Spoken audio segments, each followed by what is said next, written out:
Welcome to the deep dive. We're about to plunge into a really fascinating stack of sources you've shared with us, exploring some truly mind-bending concepts about where humanity might be headed and what influences could be shaping that path. Our mission today, let's unpack these ideas. We're talking everything from quantum computing to ancient tech mysteries and even this surprising theory about a hybridization mandate.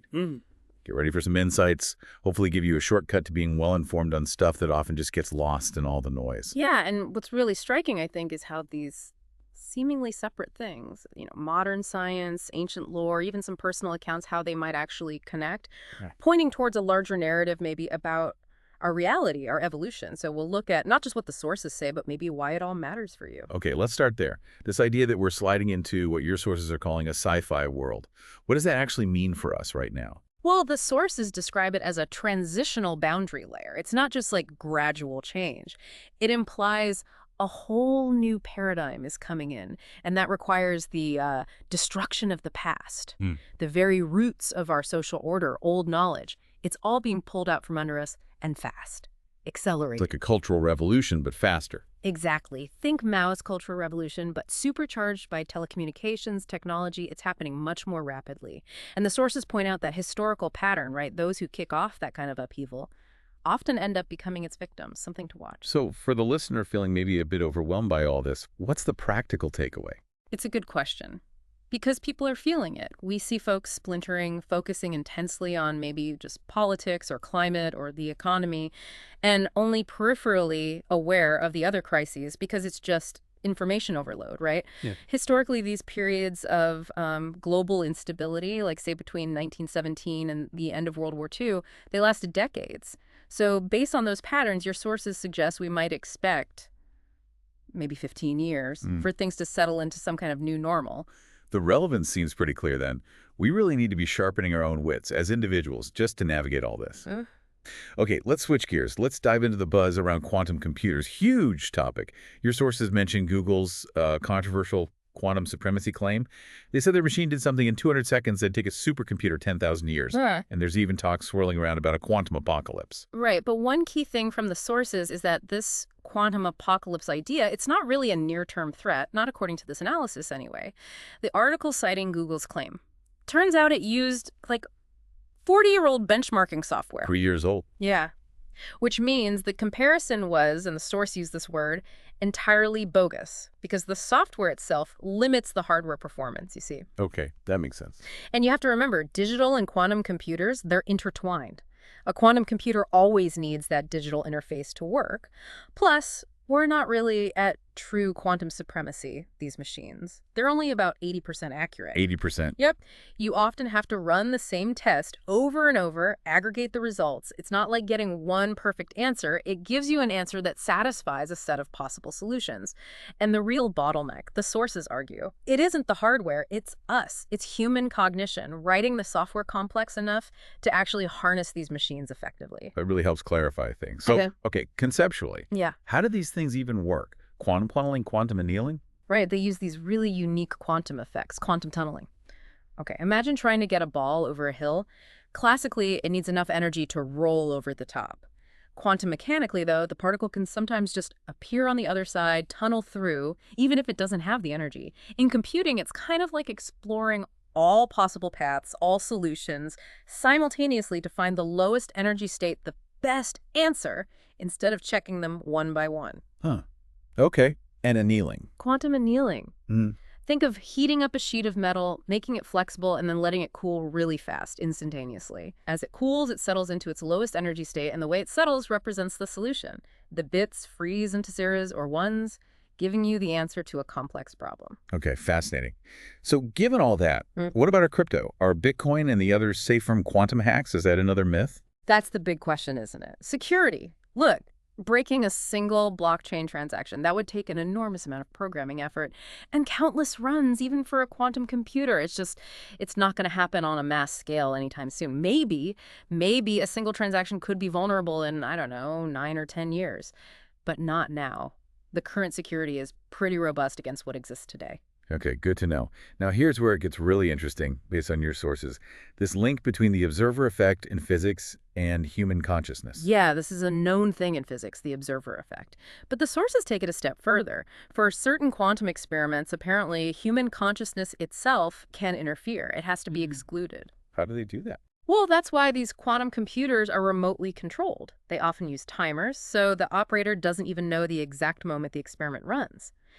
And they're super chilled, near absolute zero, in a vacuum, trying to block out any interference, even from like a single stray atom. And my understanding from reading these sources is the idea that this process somehow shoves out that consciousness, or what they call key energy, into the surrounding area, making the environment around the machine somehow denser, energetically speaking. Wow. Okay, and this leads directly to the Mandela effect. That's a pretty wild connection your sources are making. It is a strong claim, but the sources suggest a pattern. Wherever these advanced quantum machines are deployed, you see new points of origin for these Mandela effect type phenomena pop up, like the first effects in Boston, New York, where the early crude versions were developed.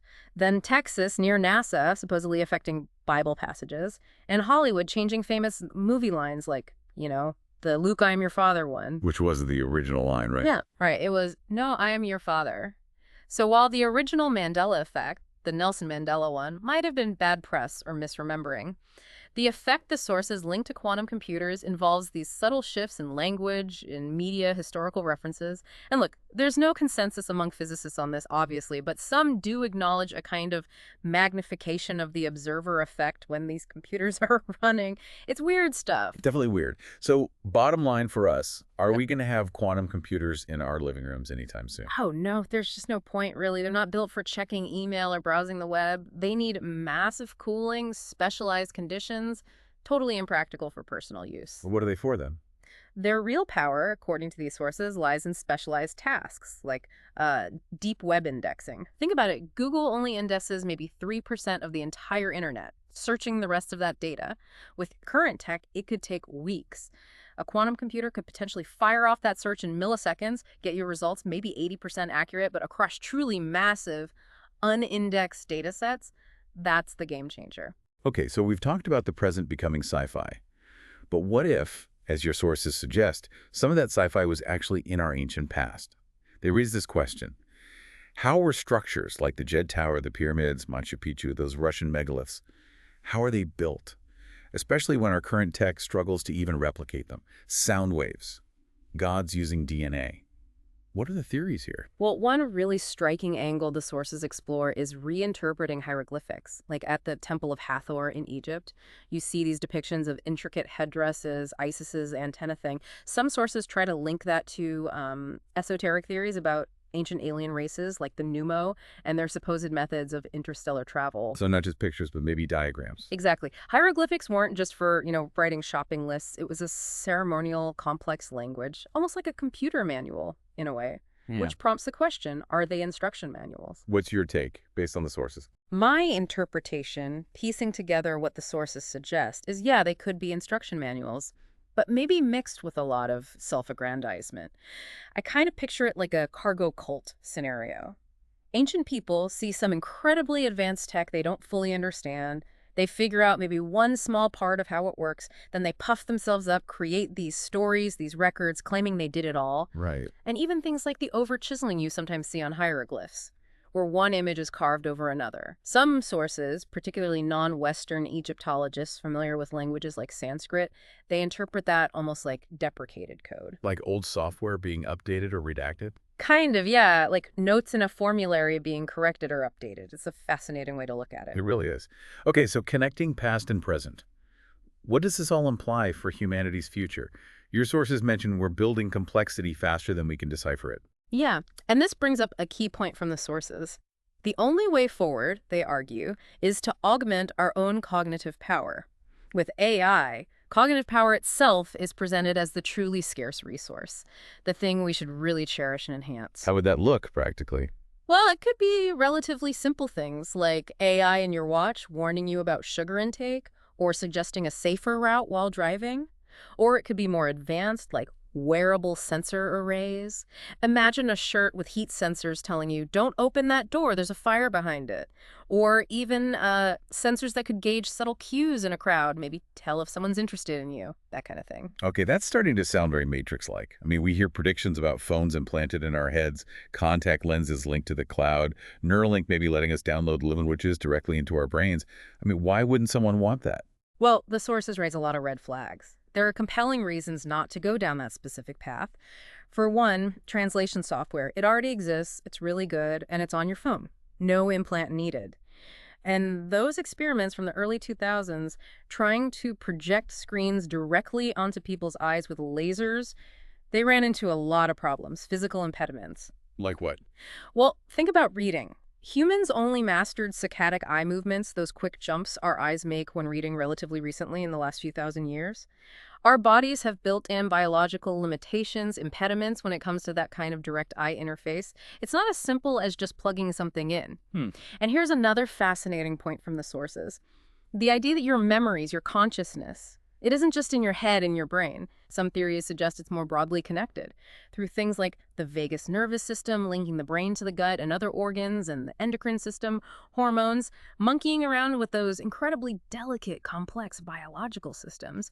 The sources suggest that could be, well, very bad. Induced currents, too. Yeah, and if you have conductive materials implanted directly in your brain, you open yourself up to risks from induced electrical currents, from external conditions, maybe even from other people's energy fields, if you believe in that. This whole transhumanism movement, as presented in these sources, it's seen as a potential dead end. But we are seeing markers of this sci-fi world right now, aren't we? Right. Like the cloning efforts in China your sources mentioned. Absolutely. That's flagged as one of the key temporal markers. You have sources describing China cloning pigs. Huge pigs, the size of polar bears. Apparently 3 people can ride them. Wow. Driven by necessity, it seems. Pig Ebola outbreaks, soaring pork prices. It leads to this kind of almost DIY gene editing and cloning acceleration. And that signals we're entering new stages of this unfolding sci-fi world. Okay, what about some of the weirder claims? I saw mentions in your sources about supposed mandates in California for surgically implanting fart packs, as they're sometimes called, into cows to reduce methane. Right, and connecting that to the bigger picture. The sources use it as an example of how long things actually take, even if such a mandate existed, which is debatable. They point to the real-world example of tracking hatchery salmon in the Pacific Northwest. It took 12 years just to implement a system using tiny platinum wires in their noses. 12 years. Yeah. So the takeaway is, don't believe the TV crime shows where they get DNA results back in an hour. Reality is slow. Real DNA testing takes like 6 to 8 weeks minimum, and even that process has its own limitations. Things don't happen instantly. Okay, that puts things in perspective. Now, let's get into one of the most provocative theories detailed in your sources. This hybridization mandate, or clandestine invasion idea. It suggests this incredibly long history, maybe 200,000 years or more, based on things like the Sumerian king list of humanity being manipulated, our DNA, education, media. Yeah, I found, well, tons of stuff on this concept in the source material provided. It's dense. And the conclusion presented, at least in these sources, is that the minds potentially behind this are perceived as a kind of hive mind, primarily described as insectoids, whether that means ant-like or mantis-like beings. That's the description given. And the sources mention individuals claiming to encounter these types of minds in altered states, like through psychedelics. Okay, deep breath. What's the supposed motivation then, according to these theories? That's the key question, right? Yeah. And the theory presented is kind of alien. Humans are described as self-torturers, or chattering minds, guilt, embarrassment. Hive minds apparently don't experience that internal noise. They perceive energy radiating from things. Stones are quiet. Humans were huge and jingly. Basically. Yeah, noisy, disruptive on some energetic level. So the theory goes they might simply be trying to calm down the universe by removing this self-torturing aspect of humanity, which they seem to link to our sense of individual identity. So it sounds like it's based on a massive misunderstanding. Exactly. They lack the experience of human hormones, the full spectrum of our emotions. So their definition of good, meaning no disturbance, no jangliness, well, for us, that might be unmitigated hell. And the sources claim this isn't just fringe theory, but that this kind of information is being discussed cautiously by alleged whistleblowers on the deep web. .onion sites Tor. People supposedly driven to speak out despite being terrified of what might happen if they're exposed. And this hybridization, if it's happening, does it happen after someone's born? No, the sources are very specific on this point. Yeah. It apparently must be done before conception. Yeah. The idea is once a being is born, once their soul has impressed itself onto the body, which acts as a sort of template for karma, physical form, then alteration isn't possible in the same way. Consciousness itself, according to these theories, actually enters the body later, sometime between, say, 6 and 18 months old. Okay. Shifting slightly, I also got an email forwarded, related to the source material, from someone claiming ETs influence us through websites, social media. It actually triggered a really vivid dream for me, strangely enough, how much manipulation is possible through those channels, according to the sources. Right, and this is where that critical thinking becomes absolutely crucial. Stories like that are common in the, let's call it the woo-woo world. And sometimes there's a feeling of persecution involved, a persecution complex.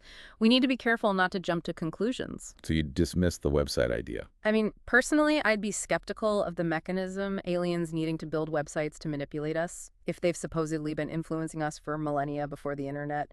And besides, websites can be analyzed pretty easily by programmers, it seems, inefficient.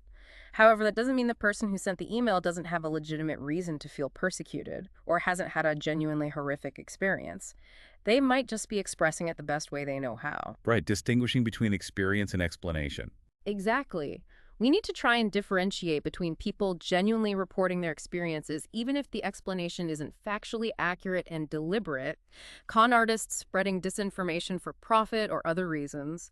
Look, most of us have woo-woo experiences at some point, often at predictable ages even, and examining those experiences can be really meaningful for self-understanding, regardless of the literal truth. My approach isn't really an open mind in the sense of accepting everything, it's more of a critical mind. Information has to get through my critical filters, but importantly, I'm willing to change my paradigm instantly if there's solid proof against my current understanding. Speaking of proof and information, let's talk about the Gaia mummy. Your sources go into detail about this mummy from Nazca, Peru. 3 fingers, 3 toes. And the big controversy was when DNA tests apparently came back confirming it as human. You highlighted some major flaws with that conclusion. Yeah, this brings up a really important point about DNA testing itself. How does it actually work? The test is fundamentally software-based. It compares the sample against what's already in its database. So it can only find what it knows to look for. Precisely. If that mummy had any human DNA, even a small percentage mixed in, the software would flag it as a match to a human in the database. That's the closest match it has. But here's the crucial part. Any DNA in the sample that didn't resemble known human DNA, let's call it hypothetical space alien DNA, it would likely be discarded during the analysis. It would just be flagged as an anomaly, contamination, or simply unreadable data by the standard protocols. Scientists running these tests, they'd probably just toss those non-matching results. Their process isn't designed to identify completely novel genetics. So how should they have tested it then to really determine if it was human or not? Well, the sources suggest looking beyond just the basic DNA sequence match. They should have examined other biological markers, things like telomeres, the protective caps on the ends of chromosomes, which have distinct structures, or the detailed anatomy of the vagus nervous system, or even specific cranial nerves, like cranial nerve X, the vagus nerve again. These have very specific, complex human structures that would be incredibly hard to fake or replicate. Plus, the whole story around how the mummy was acquired, the sources indicate the circumstances were tainted, raising questions about its authenticity from the start. We have certainly navigated a deep dive today. Wow. From these huge macro shifts in our world potentially becoming sci-fi, all the way down to the mechanics of quantum computers, and even these really profound, disturbing implications of a potential hybridization program. Yeah, and this whole discussion about the future, about hidden influences, I think it's just a critical reminder, really. Constant self-exploration, critical thinking. They're absolutely essential. Keep questioning everything. But, don't let your mind be so open your brain falls out on the sidewalk, as the saying goes. Maintain that critical filter. Absolutely. So for you, the listener, maybe think about what stood out most for you today. How might these insights, these ideas, influence your own perspective on information, on technology, maybe even on human experience itself? It's definitely a provocative set of thoughts to mull over. And just on a personal note related to all this, I'm actually diving into some new programming paradigms myself right now, like Clojure. The idea is to build tools, eventually, that could allow people to search some of these unindexed parts of the internet for these kinds of unique phenomena, these patterns, without me having to write every single report. So it's not really a return to the old WebBot reports, but maybe a new evolution in trying to track and understand these things. Fascinating. Keep us posted on that. Thank you for joining us on this deep dive. Keep exploring, keep questioning, and yeah, be the change you want to see.